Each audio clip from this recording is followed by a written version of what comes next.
Hey, it's John Gafford. If you want to catch up more and see what we're doing, you can always go to thejohngafford.com, where we'll share any links that things we talked about on the show, as well as links to the YouTube where you can watch us live. And if you want to catch up with me on Instagram, you can always follow me at thejohngafford. I'm here. Give me a shout. Back from the break. Welcome back to The Power Move. If you're catching us on YouTube for part 2, make sure you like and subscribe. Click that little notification button in whatever podcast system you're listening to us on, whatever it may be. Do me a solid. Give us the 4 or 5. You know what? Give us the max star rating. Is that better to say? Cinco Estrellas. If I say 4 or 5, they're like, yeah, it's pretty good. I'll go 4. Whatever. No. I can't believe we can't come as a society to a standardized rating thing. No, I agree. Cinco Estrellas. No, I give it up to you. I agree. I totally agree. Good. You know what? Speaking of coming together as a society, today we're talking about doing what you want to do or figuring out what you want to do. And you know who just did what they wanted to do? Elon Musk did. Oh, he sure did. He sure did, my friend. That's what we call fuck you money. It is. It's what we call it. Yeah, you know, I think there's been so much said about this. And I think my favorite thing that's been said is whichever side of the needle your political views fall on. If you are, you know, conservative like Colt and I, or a bleeding heart liberal like Chris. Just wet my No, I think my favorite thing I've said about this is, and I think it was Elon, I don't know if he said it or somebody put the words in his mouth on a fake tweet, whatever it was, but it said, if the far left 10% and the far right 10% are equally pissed off about how things are going, that's how you know you're doing the right thing.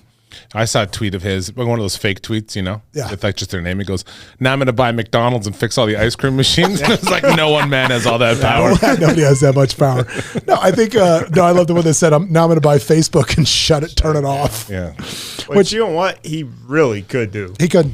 I mean, this guy, would you ever spend that kind of money to prove a point? It's not money. I mean, it's not money. No, he doesn't care about the money. Well, I love the one too that says, how pissed is Elon gonna be when he realized he could have downloaded Twitter for free from the App Store? Well, it's just, he makes a good point though, right? He says, no, I don't like Twitter. I don't use Twitter. I mean, I have a Twitter account. I'll go on there to check on a couple people I like, but it's just not a platform I use. Yeah. The older I get, the more I'm starting to use Instagram just for funny memes and jokes, because I really stopped caring a lot of times about certain things. You know, I'm not worried about other people's opinions as much. But Twitter is kind of a town center. You know, it does have that, you know, global consciousness, global sort of place to speak out. And you know, I'm not a cancel person. I don't like the concept of prohibiting, you know, us from talking about bad ideas. And I was watching Bill Maher on Joe Rogan the other day. You want to talk about a funny sort of thing where people are starting to call Bill Maher right wing. And you listen to what? Yeah, people are starting to say, oh, you're getting more right wing. He goes, I'm not getting more right wing. You're getting way too fucking left. Yeah. He goes, because if you would have talked to me 20 years ago about canceling police departments or, you know what I mean, all these things, I would have disagreed with it then, and I disagree with it now. I've always been about your rights to be left alone. And as a true liberal, like if you look up the word liberal, Colt, in your definition, everybody can I get a true definition, Colt? Give me a true definition of liberal, Colt. Were you trying to find a dad joke? No, I was looking at. You were trying. He was trying to find a dad joke. That is No, shameful. I was. Look it. There's some good ones. But anyway, a liberal is somebody that is freedom paramount, right? Yeah. Liberty is the root word of liberal. Okay. So people use it as a pejorative, and you say, wait a minute, wherein being pro freedoms was a problem, right? Canceling speech, though, is something that shouldn't be a liberal platform, ever. No. ACLU should be one of those things where you say, I defend people's rights to have bad speech, right? Uh-oh. He's looking up dad jokes. Pejorative, like, who uses not that? the pejorative, not the pejorative. Who uses that? What? Have you ever used that in your life? No.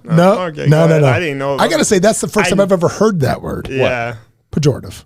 Oh, pejorative, yeah. For those of you listening at home, Colt, what's the definition of pejorative? Expressing contempt or disapproval.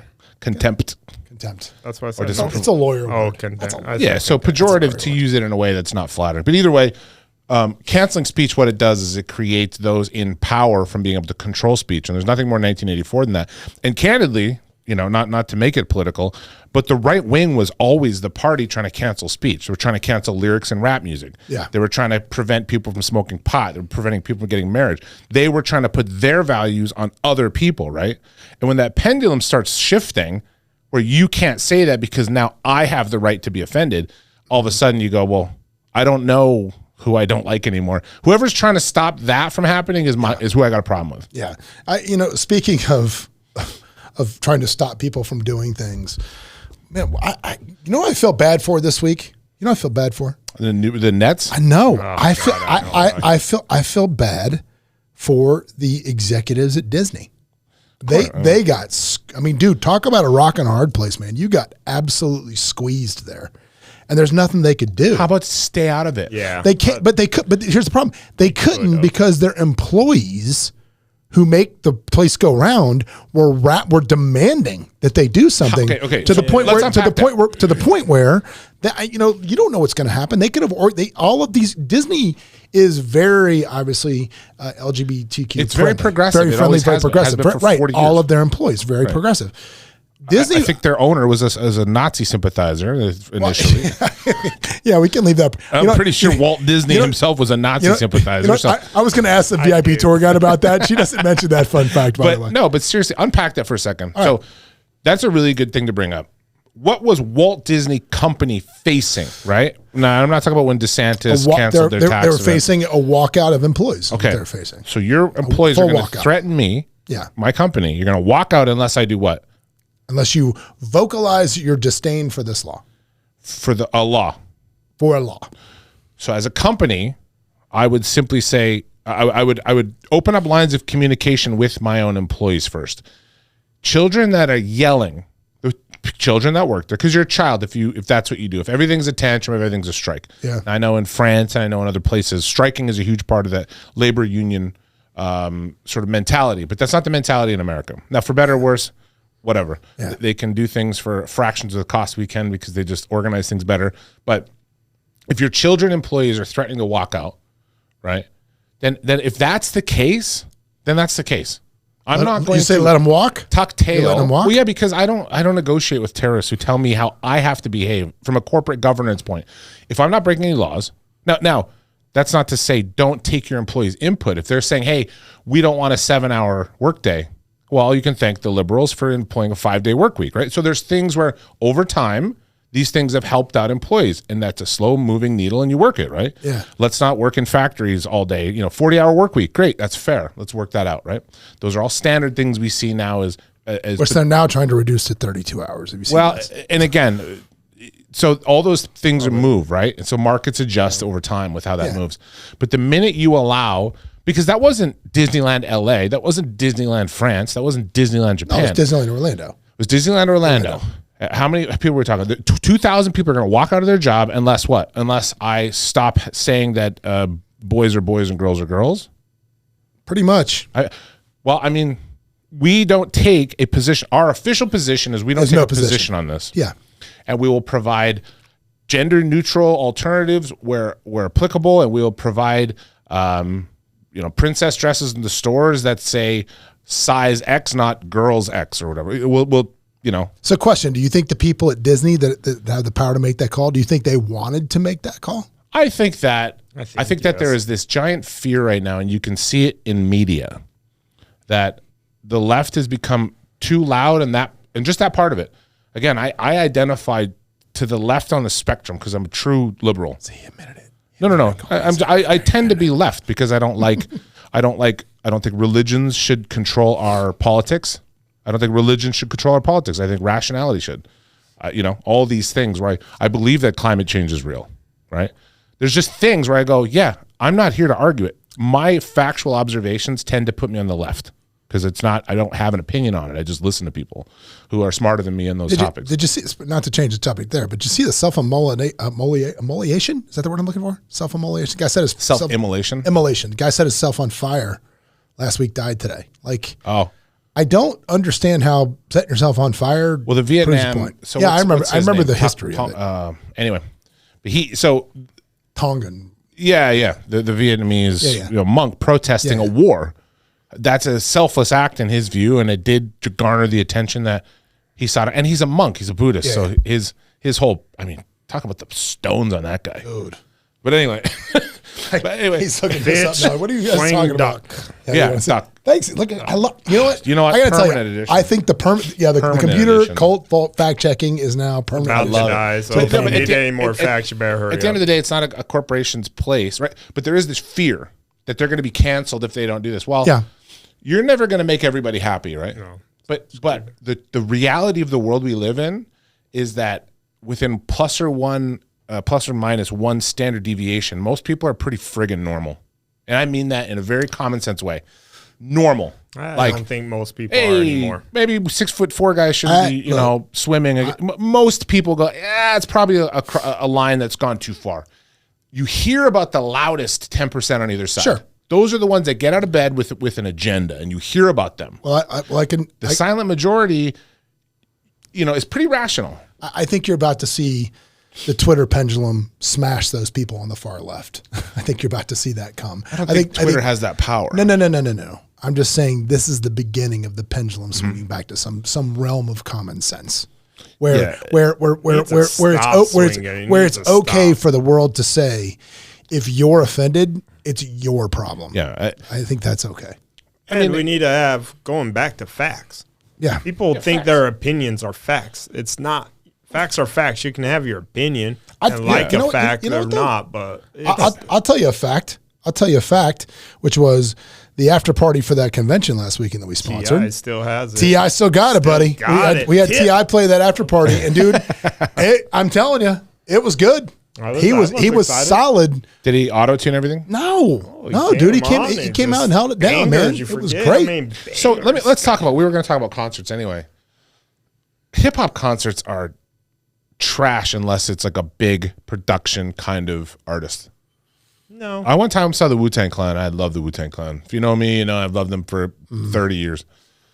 Wu-Tang Clan live was so disappointing. It was 8 dudes on stage just talking into a microphone. There's no Well, pretty much this choreography. This is pretty much 3 dudes on stage talking in the microphone. Yeah, but I already know. Have you listened to this? Thank you, because apparently the boy, Chris would not be captivated by what we're doing. If right we now. put on a record with this exact conversation on it, Yeah. and then we're like, hey, listen to it now again in wouldn't person. I mean, it's the same conversation, right? You take value in novelty. Are we wearing the tracksuits to the draft? Well, I thought you were gonna. Well, I didn't get invited to the I know. draft. No, you did. Scott invited you, but I think we got to wear the track. So You know why I didn't get? no, He sent listen. Apple Store thing. I can't get on Apple. No. I'm gonna give a big shout out right now, as I do when people do me solids. And my guy Nick Dosa down at Vegas Auto Gallery, super shout out. So my MC20 needed a little bit of work. Local dealership here that could work on it was like, it's gonna be like 6 weeks. So he shipped it because he already had cars going to LA. So he sent What it down needed to be done on it, John? It needs some relay stuff. There's just some stuff that needed tuning on it and wanted a full run through on the warranty on it. And he wanted it done in LA. And so he put it on a carrier for me to LA to be sorted out, which is nice of him to do. And then he literally looks at me and goes, "Hey man, you can take whatever you want." He's like, "You'll be down a car. Take something. Just take something." And I was like, "What?" He goes, "You can't take the Bugatti, but you take anything else." And dude, I'm telling you, if you get an idea, if you don't live in Vegas, to get an idea what I'm talking about, go to www.vegasautogallery.com and you'll see what I'm talking about. He sells, I think he said like 80% of cars over 250,000 in this town, period. Yeah, he was on this show. Yeah, he's been on the show before. Still not my friend on Facebook. But still not your friend on Facebook. No, but he goes, take whatever you want. And so I'm like, all right, I'm going to take the Rolls Royce Wraith. I'm going to take the Wraith. And it's funny. I 5 minutes into driving it, I've never felt like a bigger asshole. There's something about that car, man. I mean, dude, look, I got plenty of self-confidence in myself. I got plenty of self-belief in myself, but something about driving that car where every place you pulled up, people look at it, they're like, okay, let's see who this asshole is get out of this car. It's so funny to me how you still think that car is somehow carries with it a different. No, it does because here's why. And this is why. Let's take a poll. No, this is why I love. Out with a pipe. This is why I love my MC20. Right. This is why I love it because people that don't know cars have no clue what it is. For all they know, it's like a damn Toyota to MR3 or whatever. They don't. It could be a $50,000 car. They have no idea what it's worth. John, are you really? Have you sold this? I'm trying to yourself. Listen, this is so funny. This is the story I'm going with. They have no idea what it is. They have no idea what it is. They have no idea what it is. I'm not saying just because most people couldn't tell you the name, make, or model just on pure glance doesn't mean they don't think it's a supercar. Yeah. Okay. All right. So they know it's a nice car, whatever. But they don't. But they don't know. They don't know how nice. But if you know cars, then you know. But like the Rolls, you see it coming a mile away, and you just know. Here's an asshole to Rolls. Just got it out. I don't know. Cole, what do you think? My Lexus doesn't pull the same clout, I guess. It is what it is. I don't know. I think your car, I'm not a car guy, right? But I know when I see your car. You hear a tuned supercar going, bam, bam. Okay. A little different. But the goal was the goal was at some point to take the Rolls out and with the tracksuits that we wore on my birthday and just run around town and shoot a slow motion video of just running random like errands, Ace Hardware. like going to Ace Hardware, buying a hose, just going to Sonic and getting a Slurpee. just Has anybody worn their tracksuit since Cabo? I wouldn't disrespect it like that. It's got to be an event. I wouldn't disrespect it. It's got to be an event. You already wore it. Yeah, it's got to be an event. Great travel. I would never disrespect it like that. Got to be an event. So we're going to do that. But anyway, but he sold the Rolls. So he came and picked it up and he was like, hey, I sold the car. I need it back. I'm like, bro, I'll bring it right now, whatever. Yeah. And he's like, no, I'll send him pick it up. And he goes, I'll send you something else. What do you want? And I'm like, I don't need another car. He's like, no, I got your car. I'll send you another car. I'm going to send you that, the G-Wagon. So he sent the G63, which I've been driving today, just goofing around. So God bless Nick Doso. It's good to have good friends with expensive toys. With whips. Yeah. That'll loan them to you. So God bless. Go buy a car from Nick, which is dope. But talking about bad bands. You see, it's funny you said this because you mentioned something earlier that struck me and I agreed. But you said worst concert ever was Smashing Pumpkins. Smashing Pumpkins. Holy smokes, is that boring? And dude, Gish, that original Smashing Pumpkins, that's like one of my favorite records. It's great band on album. Oh, dude, they just stand there. Well, because Chris said that he didn't like Red Hot Chili Peppers. I've heard them put out some bad live performances. I would watch them again. I wouldn't go to a Chili Peppers. Well, especially like somebody wanted to go in Allegiant. No concert is good at Allegiant. Let me help you out. It sounds terrible. No. Really difficult to get the band. I saw 2 concerts recently at the Chelsea. I saw the Killers. Yeah, I just saw Killer. I was there. It was a really great venue. Yeah, I saw the night before. And then Deftones on Friday, which are just. Were you on the floor? They're just the floor moves. Yeah, because I don't know. Why does is that on purpose? Do you think? Do you think because there's chairs there for Hassan Minaj? There's chairs there. It's got to be on purpose. So for those of you who don't know what we're talking about, at the Cosmopolitan, which is still my favorite hotel. It is. It's not even close. It's not even close. My favorite hotel. Number 2. Their live music venue there called the Chelsea. The floor seats when you're on the floor at the Chelsea watching a concert, how much would you say? 4 inches? I mean, it's the floor moves. Got a lot of give. The floor moves up and down about probably 4 inches. I mean, you're when people start bouncing, you are bouncing by default like 4 inches, and it was cool. We took my son and he was there for the Killers, and he was like, her and my daughter were like, whoa, like of course my wife is like, is this normal? Is the floor going to fall through? I'm like, I'm pretty sure this is on purpose. Like I just don't know how. Like you couldn't be that bad at engineering. I feel like I could do a backflip on it. No, but if it was a mistake, they could never let that many people in there. No, there has to be some amount of just tension or like flexion or whatever they have. It has to be done on purpose. But I don't know what's underneath it, or maybe they remove it. John, here was my theory. That's actually just a subfloor. It's like a false floor. Yeah, and they remove it before they put all the seats in there. Because the next day after Deftones, I saw Hassan Minaj, and the whole area were all chairs attached to the floor. I don't think they were attached. They were probably just put out. But maybe that floor goes down or something. I don't know I don't know if it is or not. It's a happy mistake though, because I'll tell you right now, you design a music venue, make the floor move about 4 inches, because dude, it was people start jumping around. And Mr. Brightside. Throwing a ball pit. Yeah, why not? Bubble machine, ball pit, the whole thing. Let's go. Yeah, let's go. Let's make it happen. Basically, like the Ronald McDonald land you've always wanted but never could have. There it is, right there. Don't you wish you got off on the same things that got you, like as a kid you did? Like, don't you wish? Remember how excited you were to just fuck around on stuff? Yeah. Drinking out of the hose. Well, I don't mean just like the old time out, but I mean like getting really excited, jumping in a ball pit, jumping on a trampoline. Yeah. Dude, I look at my kids now. They're like, there's no bottled water. I'm like, Go drink out of the hose, you little bastards. What are you talking about? No, we have this fight all the time because I always go like, we'll do staycations all the time. I'm like, you guys have some of the best pools right here in our backyard. And they're like, nah, we're good. We'll stay home. I went to one of Colt's favorite places, and I won't mention it because, like we said, I don't want to blow up the spot. No. That has literally half off for locals. Just, man, what a great spot. Half off. Oh, yeah, our secret spot. Yeah, my father-in-law wanted a cigar bar to take his friend who was coming from Cleveland. So the three of us went, shot machine guns, had a nice lunch, and then we went there for a cigar. I have a cigar every 5 years. And great sangria. Oh my God. Amazing sangria. Oh my God. But we were walking out. We left there, and I'm in a great mood because we just had a cigar and an old-fashioned. And you look over, and you just see these buildings on the Las Vegas Strip, and I go, why don't I ever come here anymore? Yeah. I disrespect. I always appreciate Las Vegas, but I do disrespect the degree of what we have here because it's just so available. I think we're going this week, though, because you got to go. I mean, look, the NFL draft is here this week. If you're not going down, we've got a plan to go down. I guess Weezer's playing Thursday night, and Thursday night is the only night they're going to do something over the water there. So if you want to go see like that, what that stage is about, which we're going to go down there Thursday. I'm not looking to. I'm hoping our Sprinter van is done being. We had some warranty work on the Sprinter, so I think we're going to take the Sprinter down there. What do you mean we don't need the Sprinter? Come to my house. We'll hop on the monorail and be right in the middle of the action. You guys are nuts. That's a good point. That's a you good. guys are nuts. You know what? That's a better point.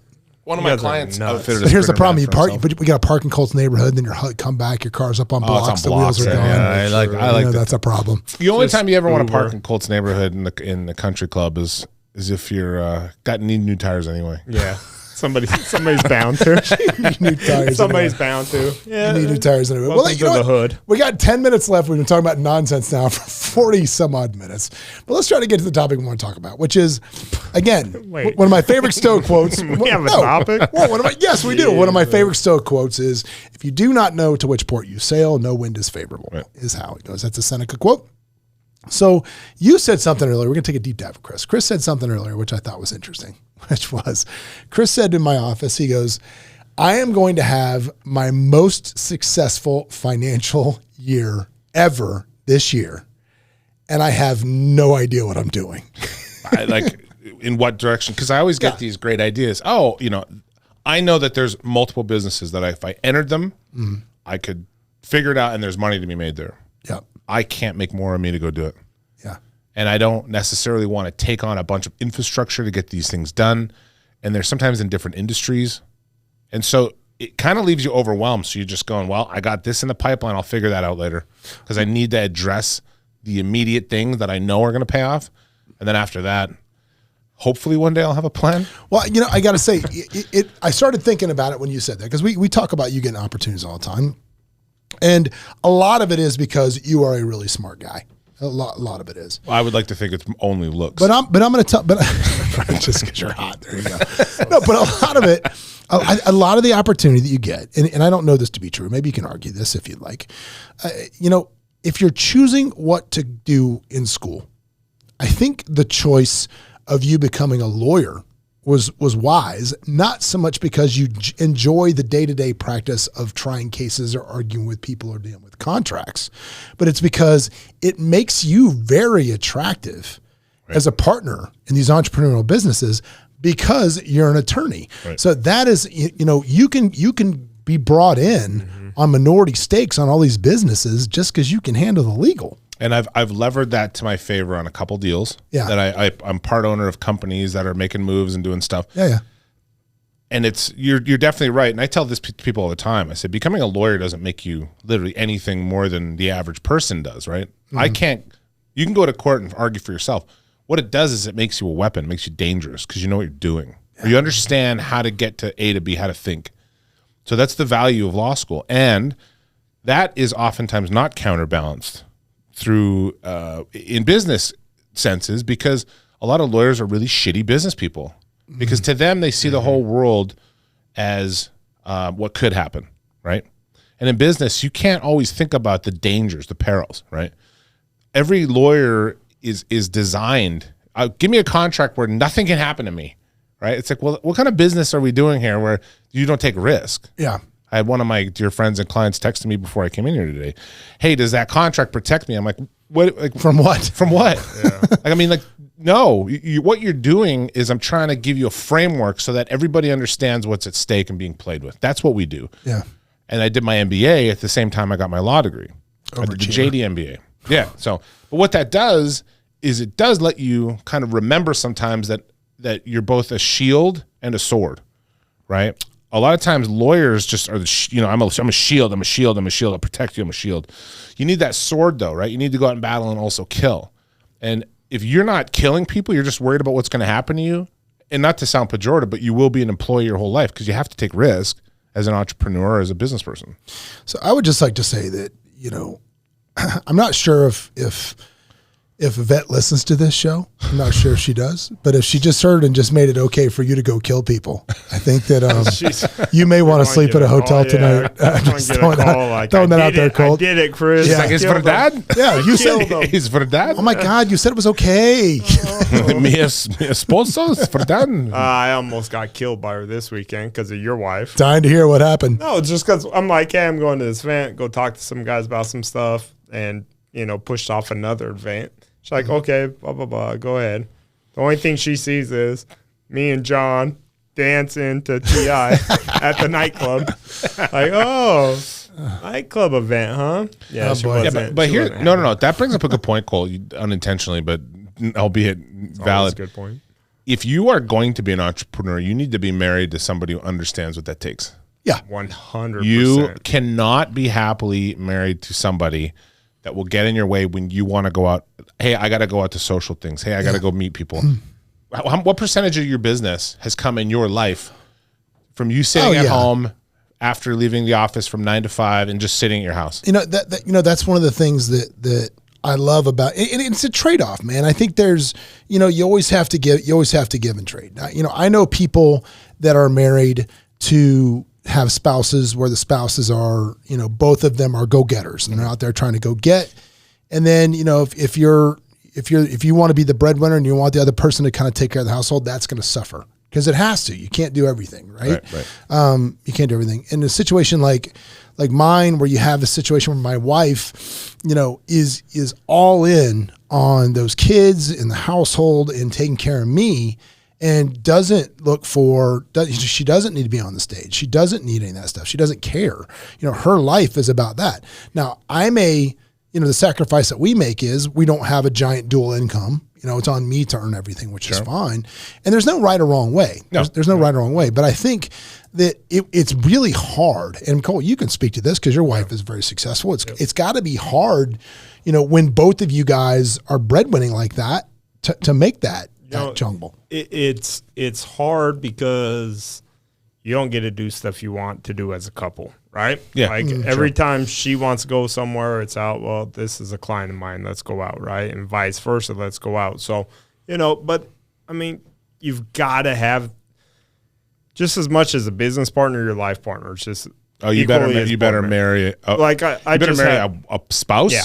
If you're gonna get married, marry a spouse. That you would do business with, trust the keys to the kingdom. I completely believe that. No, and that's what John called me and he's like, hey, want to go to this thing? What was that? Like 4:00 at night. Yeah. We already had event planned to go at 6:00. Yeah. And I go, hey, what do you think? And she's like, go to it. I got it. You got to go. You got to do it. Something came up that, again, that's why I love those networking events, man. I never know what I'm going to learn, what I'm going to hear.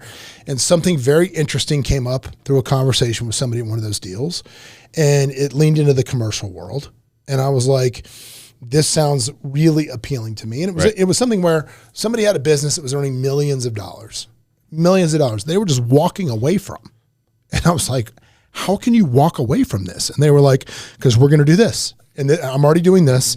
Wow. This is making me millions. And I don't even, I barely have to leave the couch. And my risk level has gone down tremendously from this to this.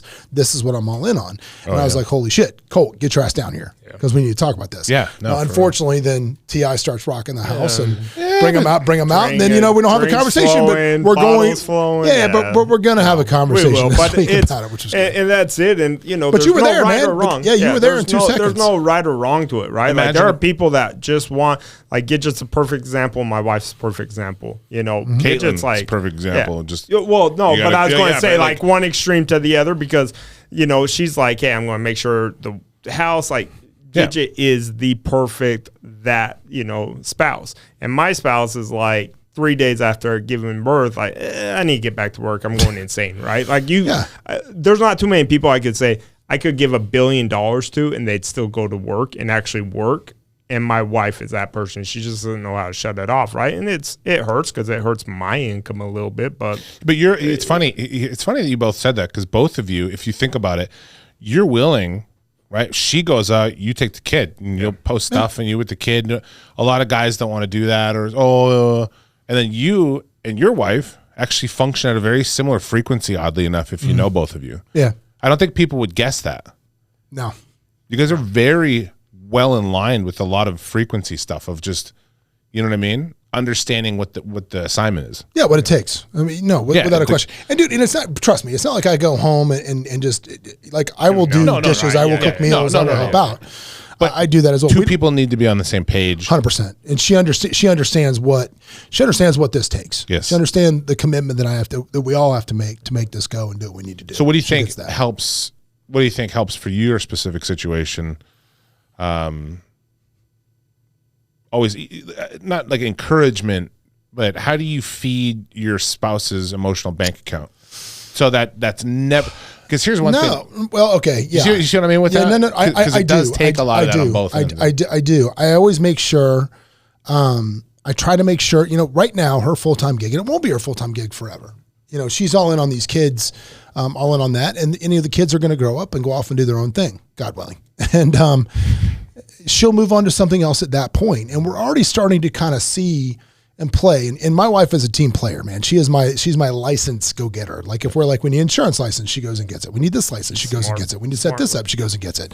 And she just handles that stuff. I mean, my wife, she has a college degree from UNLV. She's not a ditz. No. And she's very, very smart. Girl. And I think, just by the way we were raised, by choice, we wanted to be all on the kids this way. And we've already kind of started fishing around for some stuff that maybe we would want to do afterwards. And again, most of what she's done over the last 10 years has been stuff that I've asked her to do, right, rather than stuff that she said, I have a genuine interest in X. And what she settles in or whatever she does when the kids get older, if we do, anything. I mean, like I said, my goal is to be done with everything by the time I'm 55. So that'll be right about the time that Roma's off to college. So who knows? But at that point, if she doesn't want to do anything, we just want to cruise around and hang out with me, that's cool too, because I like my wife. But if she does anything else, it's going to have to be something that she likes. And again, back to the topic of what we're trying to talk about today, as we're already 2 minutes over. If you don't like what you do, man, or you don't feel good about it, like you said with frequency, it's got to resonate within you. It's got to resonate within you. You got to find what the number one thing that you love doing, and in its core. And here's the good news. And this is what I told everybody from that stage. We were talking about, doing big deals in real estate. I said, you don't have to do any of this. All you have to do is understand what you don't know. Go find the people that do, and then connect the dots. So you just have to enjoy whatever you're doing and then fill around it. Right. For me, at its core, when I look and I ask myself what I really love to do, it's to pour into others and watch them get better and watch them make money and watch them do that. I mean, we get to sit here and bullshit and have a good time, once a week. But at the end of the day, the byproduct of this podcast, hopefully, is helping people. If we reach one person with this today that was in a spot and didn't quite know what to do, right, and they heard something that one of us said, then that's a win for me. It is. For me, it's just whether or not the dad joke landed. I appreciate it. Feel free to write, if you're watching this somewhere, write in the comments, love the dad joke, hate the dad joke, whatever it was. I enjoyed it, Chris. We'll go from there. I did enjoy the contract. Probably will use that. But yeah, but again, if you don't like what you do, life is short, man. Life is too short to just be a drone on a cog. It's not a heck yes. It's a that's another thing that I love that Cody Spurber says. If it's not hell yeah, it's got to be hell no. If you can't be all in on something, don't be partially in on it. You only got one life to live, man. Don't live it with waking up in the morning like, oh shit, I got to deal with this today. Right. No amount of money, nothing is worth that. Trying, man. Nothing is worth it. All right, guys. Well, I hope you enjoyed today. Again, man, if you hated what we did today, I'm sorry. All right, dude. Blow up Colt's Instagram if you hated what we did. Exactly. You know what? He'll fact Colt, check. How do they find you on the gram? How do they find you on the gram? _Amidan. Colt_Amidan. You can always find me at the John Gafford. How about you, sir? Connell Law LV 702 Connell for all your car accidents. Yep. And if you loved what we did today, tell a friend. And if you hated what we did, tell two. Because it doesn't matter if they're talking good as bad, as long as what? As long as they're talking about you. As long as they're talking about you. See you next time.